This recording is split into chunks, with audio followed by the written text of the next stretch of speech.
On to the episode of the Ol'Timers comic book show, where the hosts aren't old, nor are they impressed about the Super Bowl teams, but the comics most certainly are. Joining me this time around, we have the ever venerable, it's the Professor. Hello, Johnny. Hello, sir. How are you? I'm fine, and how are you? Very well, thank you. I'm jazzed about the Super Bowl, mainly because I'm used to the Finns not being there, so I'm used to watching everybody else win the damn thing. So, yeah, water off a dolphin's back to me. And joining us from afar, from 13 lands afar, it's the return of the 13th Crusader. Yay! Hi, Hey. greetings, gentlemen. Greetings. Well done. You've made it back from your journeys. I hath returned. Oh, here we go. So we must speak with verily fond tongues. Is that what you're saying? I. I say thee nay. I say, does your mother know you wear her drapes? Not in this dimension. All right. So, it's Valentine's Day. Is it? It's just after Valentine's Day when this show goes live. So, Yeah. hey, shout out to all our prospective partners who put up with us being all geeky and killing time on Sundays and Saturdays and all whatever time of the week we are when we're looking at podcasts and buying comic books and stuff. And so thank you, one and all, our partners there be. I'm sorry, the thought it's getting in there, isn't it? All right, so this time around, instead of talking about the loved up couples, we're going a little bit frisky. Yeah, it's triangle time, not threesome time. Triangle time. So when we look across the many characters that have entertained us over the years, Professor, the love triangle is one of those angsty type of things that always gets people kind of interested.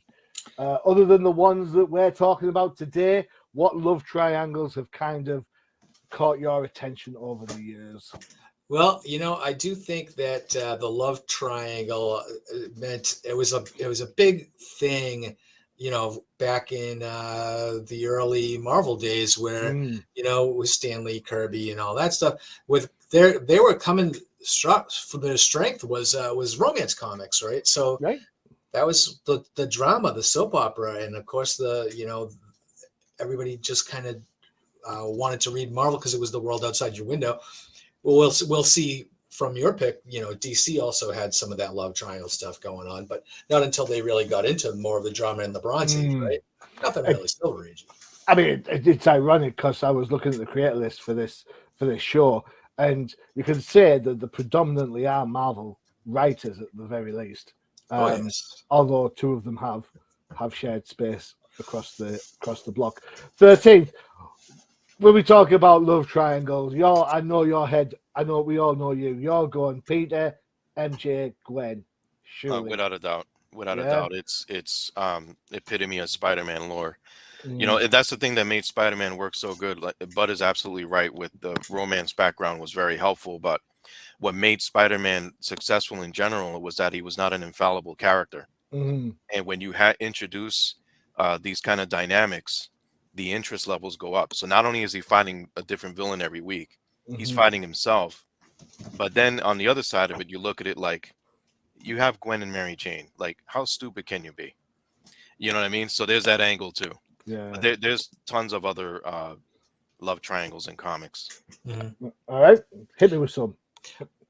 When I go Avengers, I think of a couple of different ones, right? So you think of Vision and Scarlet Witch as the couple, right? So that's weird to begin with, but then let's add Wonder Man into the mix. So there's a love triangle there. That's weird because Wonder Man and Vision are kind of the same.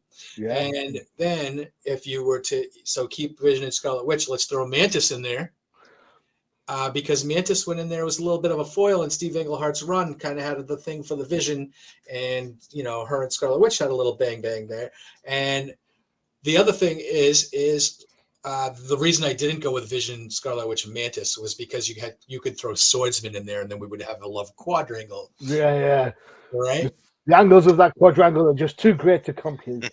That to me was really interesting. But there are a lot of them if you look. You know, you could have Hank and Jan's failed marriage, and then Tony Stark kind of snuck in there. Yeah, for a minute. You know. God damn! I think you know what? I think I've got that Avengers issue somewhere. Yeah. I've always been enamored with the Black Cat in Spider-Man. Because she was in love with his persona rather than Peter Parker. That's a really good shout, actually. That could be. You could actually that triangle could be Black Cat, Spider-Man, Peter Parker, couldn't it? Definitely. Yeah. That's excellent. Yeah, that's a really good shout. That one, I like that one.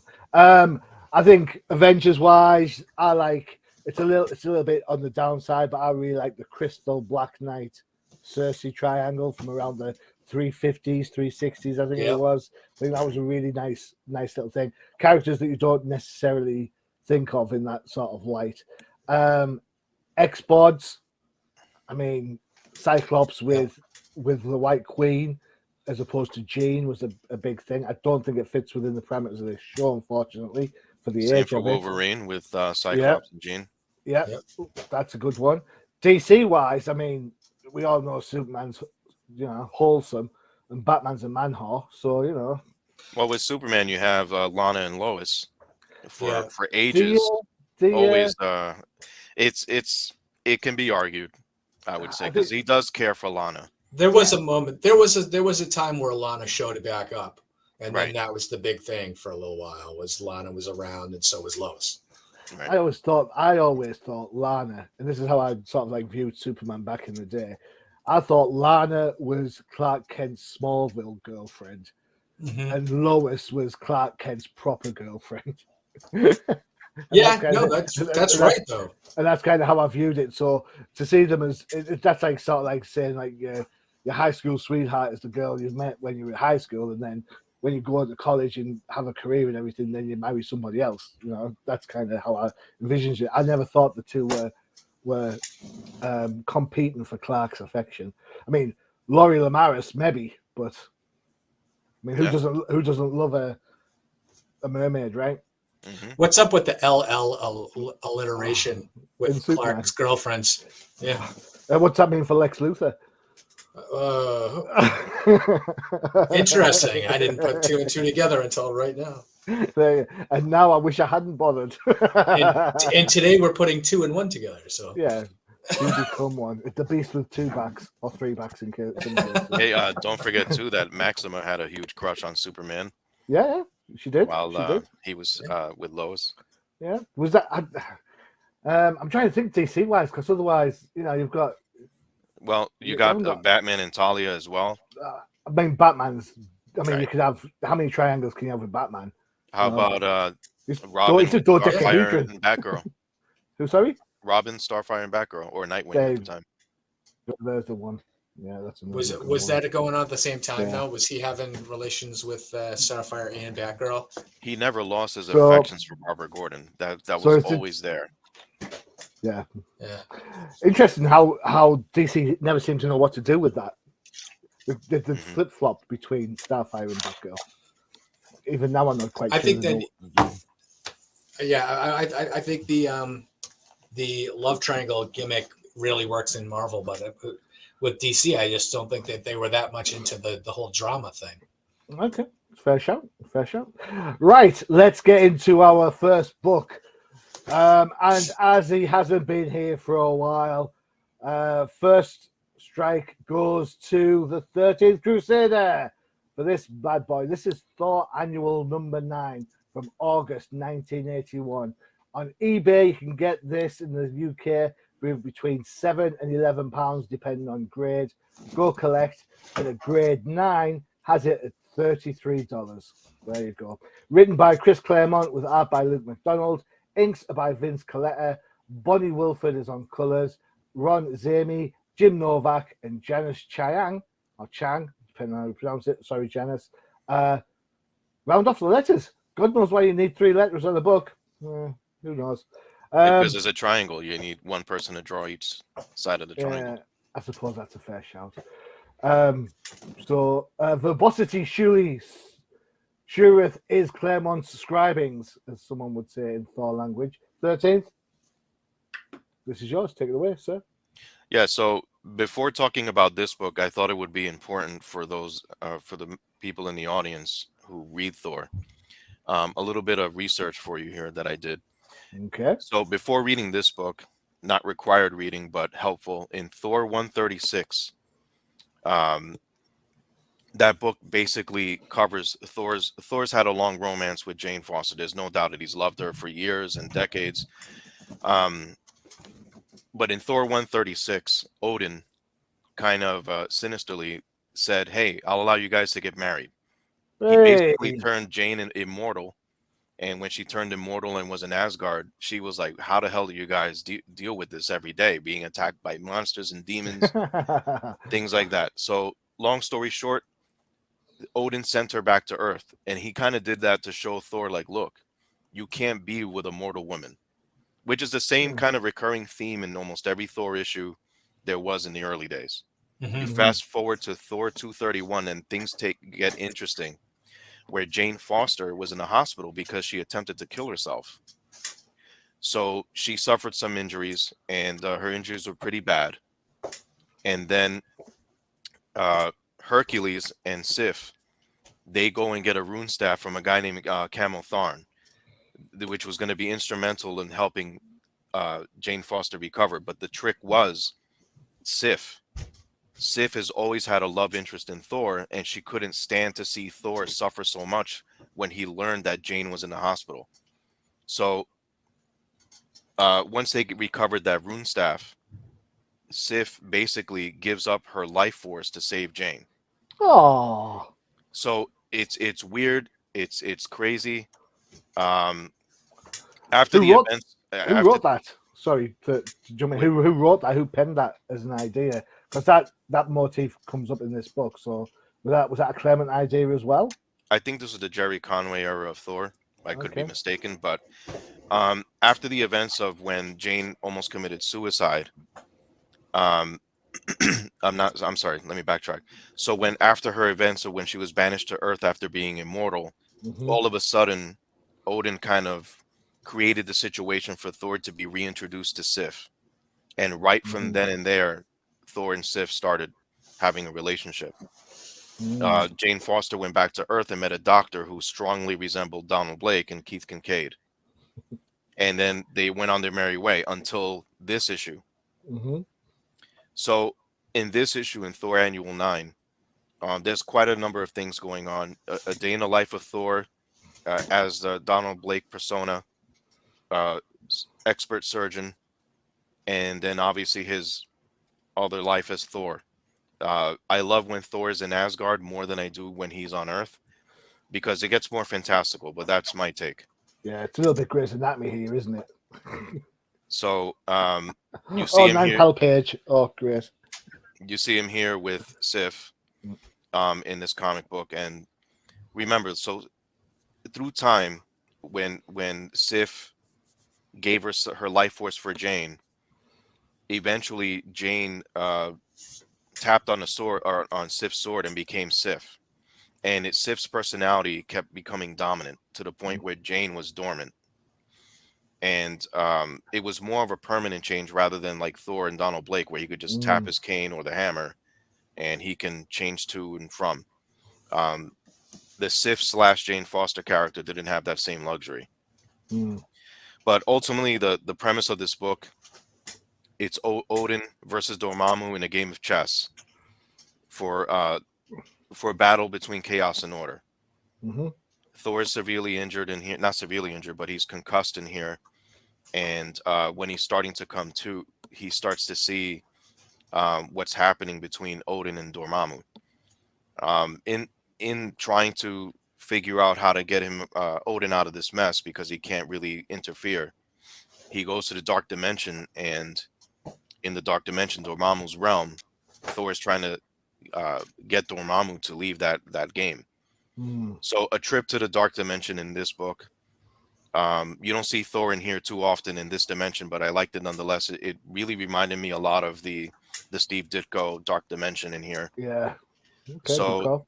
that brought back a lot of memories with that, which I always like. And then you get a surprise with Umar, who is Dormammu's sister, and she's just as bad as her brother, and she's trying to manipulate Thor into making mistakes that'll cause Odin to lose that chess game. They built certain rules that if someone had to quit the game or whatever because it would be considered cheating or whatever, then they would win. But Odin lets Sif know what the deal is, and she has to go into the dark dimension after him. And I think where the book takes a twist is that Sif reverts back to Jane Foster. Yeah. So obviously Thor is like, whoa, where's my woman? She's Jane again. So obviously that poses a great danger because she's mortal again and in the dark dimension with a very powerful sorceress in Umar. So Thor's got that battle going on, and eventually it's Jane that gets Thor to realize what Umar was trying to do. Yeah. And ultimately, Jane reverts back into Sif, and everything is where it needs to be, I guess. Yeah. It's not until years later that the two personas would split again, but I just think that in all the years, especially in early Thor, where his love interest of Jane Foster, it was Jane or nothing. And then to have it come to an end in issue 136 with Odin was amazing how he did it. He's like, you know what, you want her to be your wife? No problem. I'll make her an immortal. But let's see how she fares in Asgard. She didn't even make it out one issue. You don't see Jane again for years until she almost commits suicide. Yeah. So there's that. But the fact that after Jane is returned to Earth and Thor's like coincidentally sees Sif and then, all right, you'll be my woman now, or and then they have all these adventures, and Sif has always had an interest in Thor, and Thor's never shunned her away like that. Yeah. But then it doesn't take much when he sees Jane, like, whoa, like I remember now, she's the love of my life and things like that. But Sif, that's a tremendous sacrifice that Sif did for Thor. Selfless act because of Thor. And then in comic book world, Thor is always hanging out with the two women he loves. Yeah. Which is kind of weird. So that's why I picked this book. Kind of weird. Yeah. Kind of weird. All right. Okay. The book. I don't know. Professor, were you a big Thor fan of this era?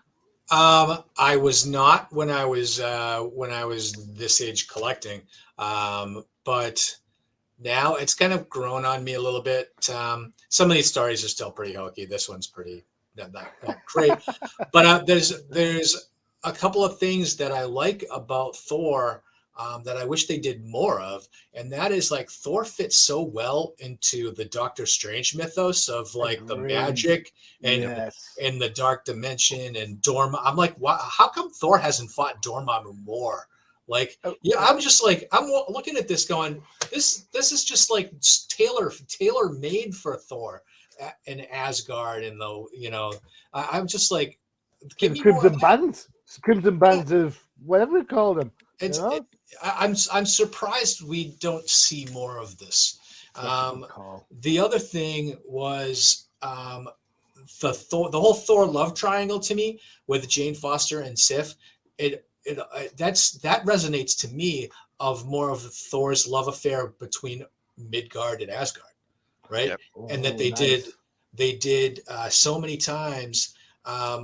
They had long runs. Jack Kirby had long runs on Thor where he never touched foot on Earth and was just in Asgard the entire time for maybe a year or two, and then he goes back to Earth and he's on Earth for a year, and that's where I kind of think was. That's what struck me just reading the book. I was like, wow, because Jane Foster's Thor's Earth wife and Sif is Thor's Asgard wife. It's not, it's kind of, I thought it was interesting. He eventually got the best of both worlds when they merged together. Again, the act on Sif's behalf, knowing that she was in a relationship with Thor again for a while, to say, well, Jane won't live unless I take action because she doesn't want to see Thor suffer, is a dramatic turn in a love triangle. Yeah, I get that. I'm with the professor on this in that I was never a Thor fan. Never. I mean, I put up with him in the Avengers when I read the Avengers, but as a go out and buy it character myself, no. Couple of things. The language. I mean, I know we took the mickey out of it at the start, but all this goeth and saith and soothing and all that. Yeah. No, I'm done. I don't. No, thank you. They've got rid of that altogether. They don't even do that anymore. Then I was all right with the book up to the point where it was super kooky towards this bit. I was like, what the hell's going on? And I was like, no wonder 13th picked this. 13th's a Dr. Fate fan as much as anything. He's into all this sort of mystic stuff. And I was like, I stuck with that. I enjoyed it. I didn't know about the whole Sif giving up a life energy for Jane. It makes me wonder whatever happened to Don Blake. Because, I mean, we never see Don Blake anymore. What happened to Don Blake? Because Odin got rid of that enchantment on the hammer back in the 80s. And then Don Blake just went away. Then it was Eric Masterson. Yeah. So when they got rid of Thunderstrike, they got rid of the whole... okay. No, it was way before that. Yeah. It was a while before they reached the Eric Masterson thing. Okay, cool. Yeah. Thor, to me, reading Thor is kind of like reading Perez's Wonder Woman. Yeah. For Thor, you've got to love Norse gods and stuff to get into it. For Wonder Woman, you've got to love Greek mythology to get into it. If you don't like those two things, then you know what? It's going to be a bit of a slog for you. Mm-hmm. Is that a fair assessment? Oh, yeah. Here's another thing, too. Like, what are the odds you get Chris Claremont writing this thing? Well, the verbosity says everything from itself, to be honest. Yeah. There were a couple of runs on Thor that I kind of think Roy Thomas was very heavy on Norse mythology. So if you like Roy Thomas, if you like that kind of exposition and explanation to your myths, then that's fine. But then you had other runs like Tom DeFalco, who wrote Thor for a while and just focused mainly on Thor's relationship with the Marvel universe as a whole, and didn't really spend a lot of time on the mythology. But then you get the nice marriage between the two, like Walt Simonson. Yeah, I think Simonson's run is the classic run that I think of when I think of Thor. The art here is a bit kooky. It's no disrespect to Luke McDonald. I just think it's very house style. Nothing about it sort of like grips me or anything like that. The last thing I'd say about this: 2 people, 1 body. This is an idea that Claremont would go on to use later on himself in X-Men, because of, obviously, we talk about Rogue and Carol Danvers all the way back from Annual. I don't think it's mentioned so much in Avengers Annual 10, but when Rogue takes her powers, she goes through this whole thing when they're in the Outback, that Carol takes over a few times, doesn't she? Yeah. You know, the shadow body. Or you could go Jean and Madeline Pryor, or you could do Psylocke and Quanon. Yeah, is that her name? Quanon? Yeah, you guess it was my guess. Oh, fair enough. Yeah, I mean, Psylocke went through some changes all by herself. Yeah. All right, there we go. So 1 down, 2 to go. Let's have an advert for one of our shows. Maybe not as cool as the adverts for the Super Bowl later, but you know what? We love them. Here we go. Crisis in the Triverse.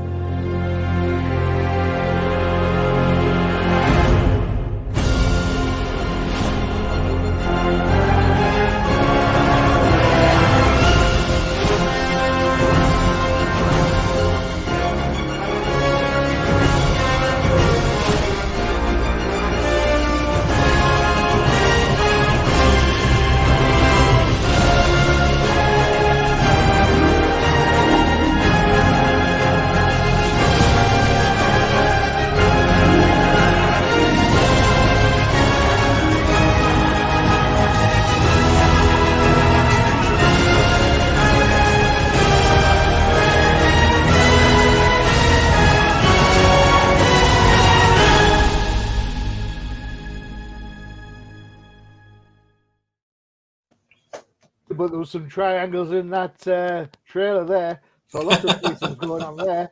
Woo!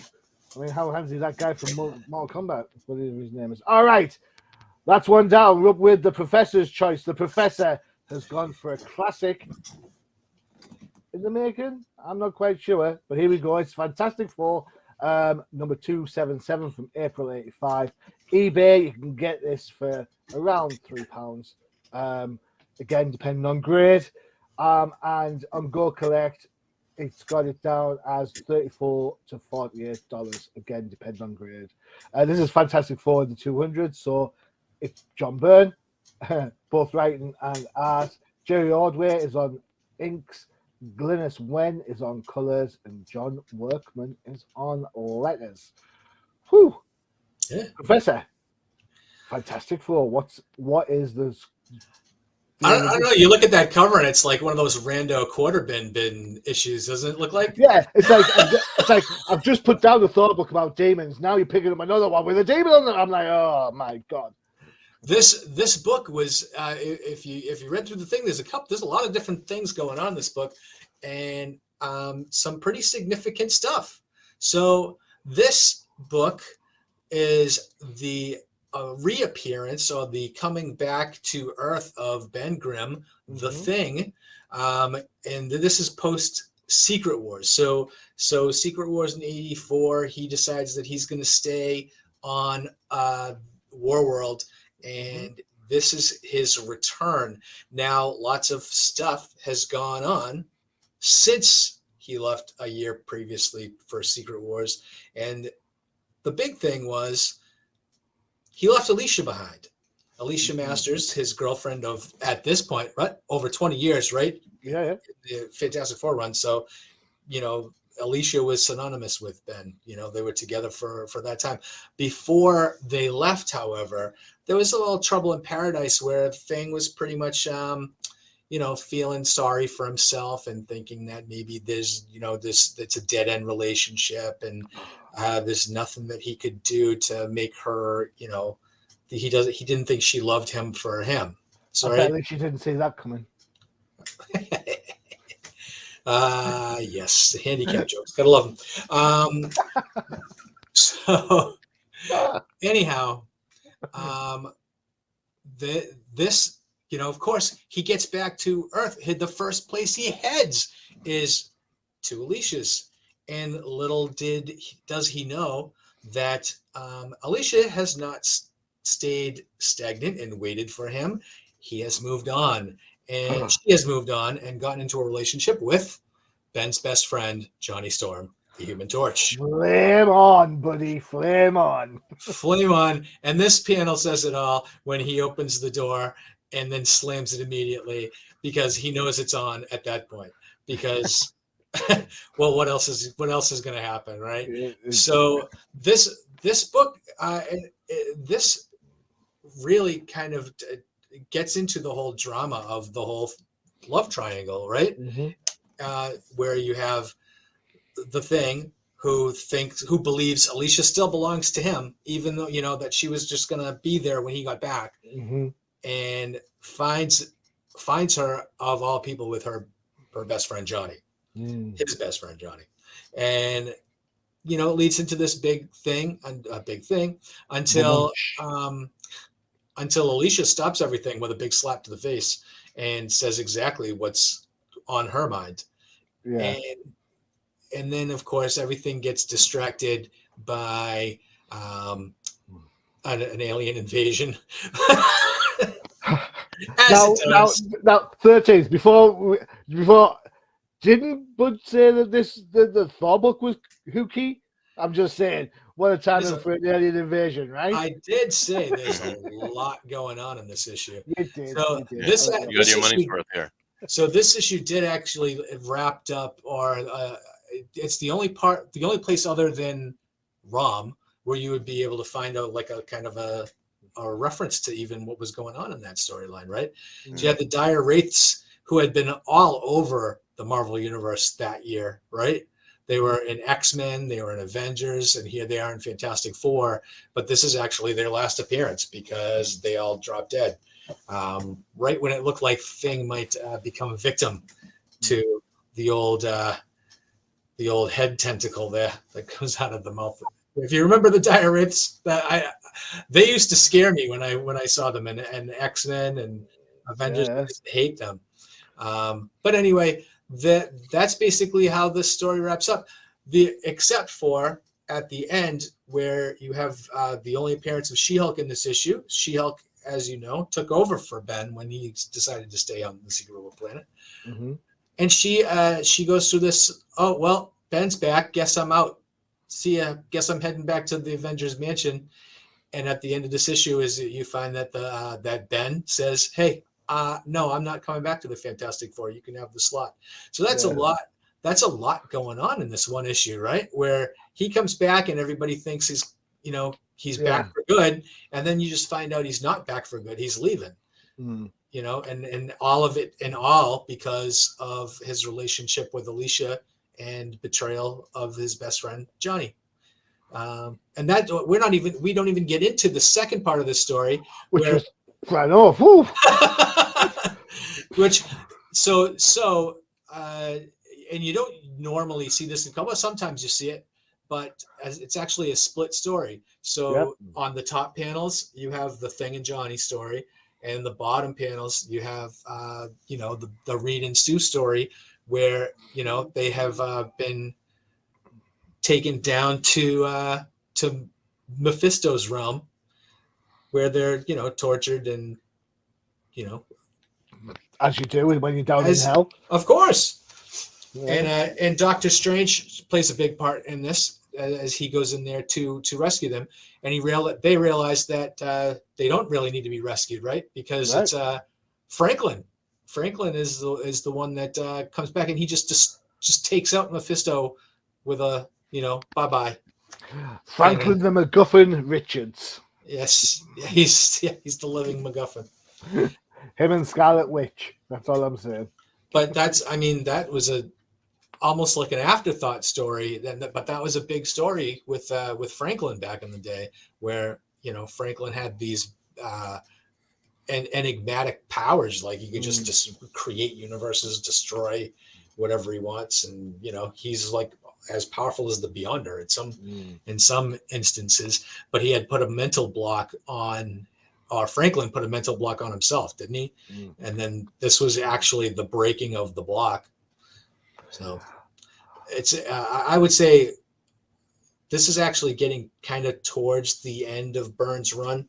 But this was a lot of stuff going on for this issue, and a wrap up of a lot of storylines. And when we talk about drama, this is the most dramatic comic you'll read all year in 1986. So the Fantastic Four run from John Byrne is classed as the second coming of the Fantastic Four. 13th. Is this a great example of that? I would think so. You think so? Yeah. Do you think there's a better love triangle in Fantastic Four? No, I don't think there's a better love triangle in Fantastic Four. No, but it's definitely one with that was important. And then to throw a wrench in the engine here, I think later on, wasn't it retconned that this Alicia was a Skrull anyways? Yes, and that the only way that she could stay within the FF circle was to say, crap, Ben's gone, so how am I going to stick around and be relevant? So she had to concoct a way to kind of get with Johnny. So it's released or reviewed or answered or whatever in Fantastic 4-3-5-8 that actually this is it Leisure, who's the Skrull who replaces Alicia. I just think the split storytelling method, you don't see it very often because it doesn't work. It doesn't work. And I didn't know if this is John Byrne trying to, get all these soldiers in a row ready for his next big arc to go with this. I don't know. I didn't mind the whole Alicia and Johnny thing, to be honest. Yeah, I mean, look at it this way. Marvel was exceptional with continuity for a time. And this is one prime example where were you expecting to read or even hear anything about Rom in this issue? The answer is no. Did you expect Doctor Strange to be in this issue? The answer is no. Well, yeah, because but in in the cover it gives away like, okay, what are the Dire Wraiths doing here, and what do they have to do with Mephisto? But you're getting a lot of bang for your buck here with this story, no doubt about it. And I've said this before. I've always been a bigger fan of John Byrne, the artist, than the storyteller. Yeah, that's a good call. That's a good shout, definitely. One of the things right away that when we start with the story is Ben's holding Ultron's head. Like, why are you bringing that back to Earth? So so there's some couple of things that I notice here that I'm like, okay. Because that ties into the West Coast Avengers run that starts in the same Yeah, month. because of this action, it's like a butterfly effect. Yeah. If he had left this on Battle World, would that have happened? Well, they show. Damn you, Ben! It's all your fault. Damn it! They actually show in the pages of West Coast Avengers. They show someone finding that Ultron head. Correct. From where Ben just kind of tossed it in the trash somewhere. Exactly. So thanks. Again, there's a lot of stuff going on, but the love triangle and then the rivalry and friendship he's always had with Johnny Storm has always been throughout the pages of the FF. The second they got their cosmic powers, basically Johnny said, "Oh, look at me, I'm cool," and "Oh, you look like a monster. You look like a thing." Yeah. I don't know what to call you. We'll just call you a thing. So they've always had that little thing with each other there. And then the fact that he kind of stabs Thing in the back, but did he really stab him in the back? So that's where Alicia steps in and says, or Elijah, whatever her name is, and just says, you're an idiot. Well, for all intents and purposes, this was actually Alicia when this was. So this brings up my next question. Obviously, we're going to use supposition on this because we weren't there. Do you think that John Byrne had this down as actually being Alicia, and the powers that be down the line decided to do something about it to get it put it back the way it was, therefore creating more drama? Because when Alicia comes back, Johnny Storm goes to her to say, look, to go and get her. And she wakes up and she calls for Ben. And so that realizes that whole existence, that whole life that Johnny had just didn't exist anymore. Yeah, it's an easy fix. It's an easy fix. So my question is, do you think Byrne, in his mind, that this is actually the real Alicia? Oh, 100%. Yeah, absolutely. 100%. If you read any of John Byrne's stuff, he is 100% just let's turn everything on its head. Let's wreck characters and just put them through the emotional ringer. Look what he did to Scarlet Witch. Right. True. So I mean, that was all Byrne. One thing I guess that shouldn't go without saying is that Jerry Ordway, I've always been a big fan of his with drawing, but I actually like him more as an inker, and I think his art here with John Byrne definitely brings it up another notch, especially in some panels with Mephisto, where he looks more of an emaciated devil, and that makes him look even creepier. So those panels right there are cool. There's some panels with Doctor Strange too, where you see that, but I think most of all in some of the panels with She-Hulk, you can totally see some of Jerry Ordway's inking, because we've seen John Byrne's art for so many years, but you can kind of see the influence of Jerry Ordway in here too. Yep, definitely. Those are the inkers that I love, is the ones that don't overpower the pencils. Correct. So. Correct. I have a question about the pencils. I want to know, how come Sue Richards looks so hot in a bikini, but then when you see her in a uniform, she looks all dowdy? I don't know what that's all about. It's just like she wearing Mr. Fantastic's uniform that's sort of stretched in the wrong places. Well, she went to hell. What do you expect? I don't know. She could say, I went to hell. That's why I look like hell. She looked pretty good as Malice in the Malice. Well, that's another thing, isn't it? I was going to say this is probably where Malice has come into it, but again, I don't think Malice was a John Byrne thing, was it? So, if I could sneak in something here, one thing I absolutely hate from the beginning, Franklin Richards. He is on my list of characters that I do not like. It's just like I've told you in the past, where I absolutely hate Vandal Savage. Franklin Richards is right there. Like I'm all for the progression where the FF is a family, and as a family, naturally you have kids and the family expands. But to have Franklin Richards with powers like the Way Beyonder, or whatever you want to call him, come on now, never liked it. Just my thing. I just don't like it because it definitely gives you the feeling of that time doesn't pass in comics because he's been Correct. 5 years old since 1968. Yeah. Correct. So Reed Richards has had that great temple for how long now? Surely by now he'd be losing his hair. Yeah. Maybe he stretches it out. I don't know. I thought this was fun. I enjoyed it. When we talked about love triangles, I thought someone would go Namor, Sue, Reed Richards rather Yeah. than this one. So I just don't think that one's as good as this one. no, I think this one plays out really well. I think it's a really good shout. I don't mind the retcon that she's a Skrull. As I said, I think that adds further drama down the line. Yeah. So I think that to continue that idea of trying to generate that drama, I think John Byrne's art is better than his writing. Here he's taking Claremont lessons in the amount of words per page he puts on there. It can be, especially when you try to do both storylines. It brings up an interesting question. How do you read this? Do you read it across the top, then you read the bottom, or do you read it like a traditional comic book page? I read the whole first story and then go back to the beginning and read the bottom. Oh, really? Oh, Yep. I did traditional. I went after it tricked me the first couple of pages, and you're like, what? What's it doing? Ah, yeah. Yeah. It's called multitasking. Yep. Oh, get you. Yeah. 13th Crusader, multitasking. He's talking about comic books whilst also searching for comics online to add to his collection. All right, I'll close that window down. Sorry. That's fine. That's cool. All right, next up. It's ironic. This book's a little bit ironic. I was in like what I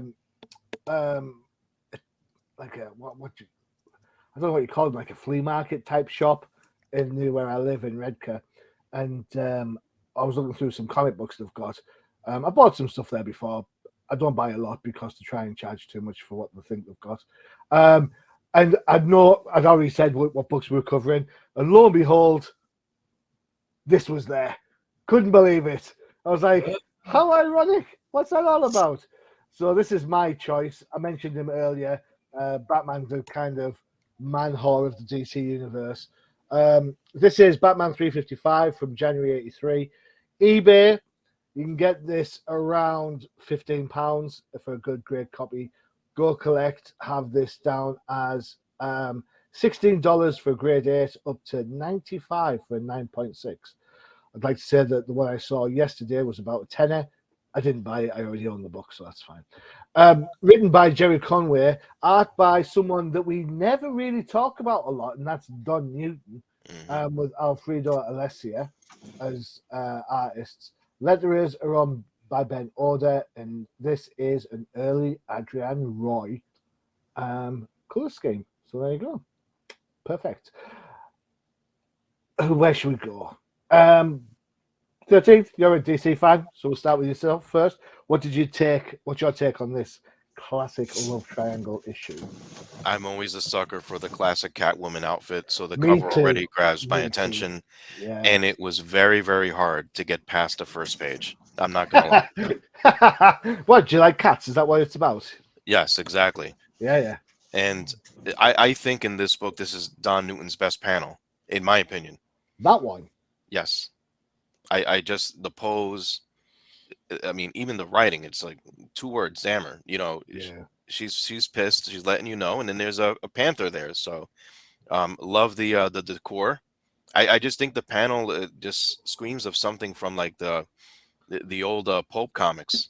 Yeah. Oh yeah. You know, so I kind of like that environment there. So I like that. Of course, you know, to see that Gwen Stacy's killer is the writer of this was kind of like, okay, now I can turn the page. Because that's when you find out that Gwen Stacy's killer wrote this book. But yeah, the next few panels are all good. You know, with Selena Kyle. It's not an easy job, I think, from the artist side to get some of these characters right. You know, Catwoman has to be beautiful, sleek, elegant, all of those things, emotional. And I think Don Newton mastered these first couple of pages. But a day in the life of Bruce Wayne is no secret.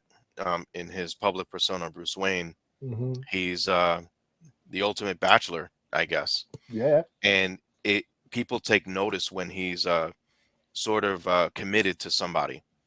So in this case, it would be Vicky Vale. honestly, I've never been too much of a fan of Vicky Vale to begin with. All right. I've always sided more with the Catwoman angle of it. It just made more sense.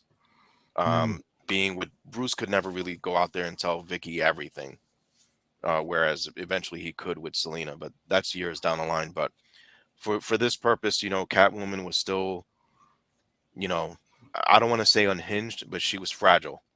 She's hurting, bless her cotton socks. She's exactly. So she wants to do good. She can't help herself. And now you throw this trauma of her seeing Bruce with Vicky Vale, and she goes over the edge pretty much to the point where she wants to try to do something about it, and it's not nice. I like the story for what it is. Classic moments with Batman and Robin, with Batman still teaching Dick Grayson lessons, even though Robin is not anywhere in the book. And obviously, Batman is agitated by what Catwoman has tried to do to Vicky Vale. And he goes to check up on her. And at the end of the day, basically, she's extremely hurt. And he's always going to have a soft spot for Catwoman, regardless of what she's done. But, it's something where he can only help her so far or so much.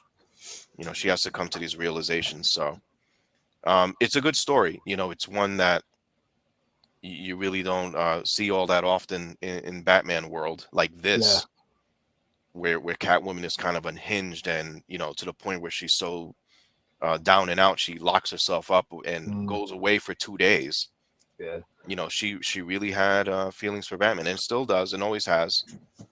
We don't see this a lot anymore, doing detective work. Correct. We don't see Batman actually work anything out anymore. Correct. And we got to remember too, in the world of Catwoman, she was immediately attracted to Batman. So she had all that pent up emotion building up, and then one day she gets a shot. That was her world. And then for it to come crumbling down, not surprised to see her take actions as far as she did, but blame Batman. Good job. Favorite panel. There you go. Knee to the jaws, the favorite panel. There you go. Take that. Yeah, she could have easily lifted that foot and hit him somewhere else, but well, cats and dangly things. All right, Professor. What did you... So this is what I'm thinking while 13 was talking. This is the thing that I love about this show, right? That we get to talk about this stuff. Yeah. And how I've said DC Silver Age, kind of really slow moving, whatever. And I think I mentioned a couple of shows ago when we talked about Jack Kirby coming over to DC, how he brought Marvel's storytelling and sensibilities over to DC with him, and it kind of he didn't change anything he was doing to make himself more like DC. He just did what he did. This is, let's be honest. Jerry Conway is a Marvel writer, transplanted over to DC. And how do you think he felt coming over here? And when did this come out? 1981? 83. This is an 83 book. Well, he comes over in 1983, and can you imagine as a writer, as a Marvel writer, thinking about like drama and soap opera type storytelling, what a fertile ground for that kind of storytelling all of DC must have been, but primarily Batman. Yeah. And just to read a story about Catwoman feeling like the spurned woman. Yeah. That's a story I don't think that you would get if you didn't have like a Marvel writer coming in to tell that story. So I think that was, the whole drama of everything, and even everything still looks kind of Silver Age with the costume and the Catwoman's car with the eyeballs. Yeah. Everything. I was like, this is a Silver Age story, but told like from a Marvel writer's point of view. Yeah. I agree with that. Jerry Conway goes and kills Gwen Stacy, and then let's see what damage I can do in DC. Yeah. But why does he let everybody live here? We don't have to have a talk with him, and why? I think you need to get off this whole Jerry Conway hates Gwen Stacy thing. Murderer. He brings it back. He brings it back in the Spider-Man annual in the Evolutionary War. So, cool your jets. I loved all the subplots in the story with Commissioner Gordon. That's and a good call. I loved a lot of the different things, because not being a Batman reader for this period of time, a lot of this stuff was, I was like, oh, there's some interesting stuff going on outside of Batman stuff. There's a lot of stuff going on with Bruce Wayne. You never see him as Bruce Wayne in the comics anymore. He's just Batman all the time. Yeah. Yeah. So, this was you're absolutely right, Professor. This era of Batman, it introduced so many different aspects. There was a political shenanigans going on. Gordon got let go from being a commissioner. Killer Croc was around. They moved out of the manor. The only bad thing from this whole era was bringing Jason Todd into the fold. But other than that, everything else, it was so tight. You'd have to read Batman, then Detective, then Batman, then Detective. It was a great time to be a Batman reader, because it felt they look like people. You look at the art and they look like people. They don't just look like comic art. Do you know what I mean? It's kind of the reason why 13th likes that first splash panel is because that looks like a woman slouching on a couch. It's like Betty Page. Yeah, exactly. And I think we lose track of that sometimes in DC world. Yes, there's still the odd hang-ups. You mentioned the cat headlights. The company that she uses for her thing has a cat gag in it. I mean, those are still overhangs from the 60s. Yeah. I mean, we only see. I mean, nowadays they don't do any of that other than they use the number 2 for Two-Face. But I think Don Newton is a much underappreciated artist when it comes to Batman.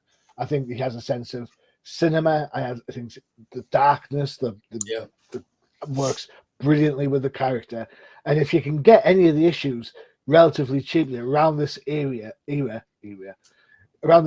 I think you're in for an absolute barnstorming read. Absolutely. Yeah, I mean, that's what made these comics great, because Gotham City, it felt like you lived in Gotham City. You have this going on, but you also have like political dynamics. Like, how many mayors is Commissioner Gordon going to work with, and how many times has he gotten fired? Yeah. So there's always that. The city is always unstable, just like much of Batman's relationship or love status in here. And for all you Batman animated fans, I mean, check out. There's a couple of name checks on this. Hamilton Hill, who's the mayor of Gotham in Batman the Animated Series, and also the name of the school that Terry McInnes goes to in Batman Beyond. Arthur Reeves is mentioned. He's the unrequited love interest from Batman: The Mask of the Phantasm. So if you love your Batman, there are lots of little Easter eggs that people have mined from this era of Batman to use further forward in the things that we love so much. What do you think about? We're talking about Jerry Conway on Batman here. Who else was writing Batman around this time? Steve Englehart, Doug Moench, Dennis O'Neil. All Marvel guys. So interesting, right? Yeah, definitely. Yeah, Denny O'Neil was very big into villains being unique. Yeah. Very big into their the core foundation of their beings, and make them complicated, not just simple, Catwoman, she must love cats. He wanted to kind of elaborate on that and then introduce complexities in Batman's life. So story for another day with Denny O'Neil, though. And I think that carried on through that whole period, to be honest. I think they tried, you talk about complexities. They go through some kookiness, like every comic book character does. But as I say, I think if this was Batman comics being produced now, of this caliber, I'd be loving this. Still love it now. It reads brilliantly for me. There you go. There you go. 3 up, 3 down. Love triangles all around. Yeah. Crazy. Good ones too. Good ones too. I just want to say that I love you both equally, so we get no confusion about our triangle. Yeah. I'm glad the 13th made it a third triangle, by being here. Otherwise, the gag wouldn't work with just 2 people. So thank you for that. I'm not confused. Sure. Oh, be like that. Fine. I'm unrequited. All right, that's it for a show. Hope you enjoyed the Love Triangle episode. If you want to get in touch with us, by all means, feel free. We can certainly love to hear about your favorite love triangles. Let me put the banners up. Where are they? People keep moving them. There it is. Boom. There you go. So check us out on Twitter. Hit us up anytime if you want to have your own love triangle. That's your comic book love triangle. I don't need to know about why you love your girlfriend and your girlfriend's sister, all right? That's or your boyfriend and your boyfriend's brother. I'm not interested. Comic books only. Yeah, if you tell me you hate Vandal Savage and Franklin Richards, we can be friends. Fair enough. All right, gentlemen, thank you so much. I really appreciate your time, as always. Thank you, Johnny. Don't forget to check out the don't forget to check out the UCPN for all your favorite shows, including Professor. No Price Podcast, all about Marvel Comics, the MCU, and Disney Plus. There you go. And of course, if we ended on a DC book, so I'd be remiss in mentioning the Definitive Crusade, all about DC Comics, the DC Cinematic Universe, if there ever is going to be one. We'll find out. And of course, don't forget to check out Outside the Panels, the interview show, which has an interview with none other than Jed McKay dropping very soon. There you go. New Avengers writer. Hey. All right. Time to go and get ready for the Super Bowl. Are you ready for some football? I'm more interested in finding out. I'm interested in finding out more about the DC universe and upcoming trailers for. Bring on the adverts. Yeah, there we go. Yeah, I'm going to make the popcorn and get the dogs while the ball game's on, so I can sit and watch the trailers. There you go. There you go. All right, guys, it's been a blast as always. I've been your host, Johnny Machine Hughes. Adios.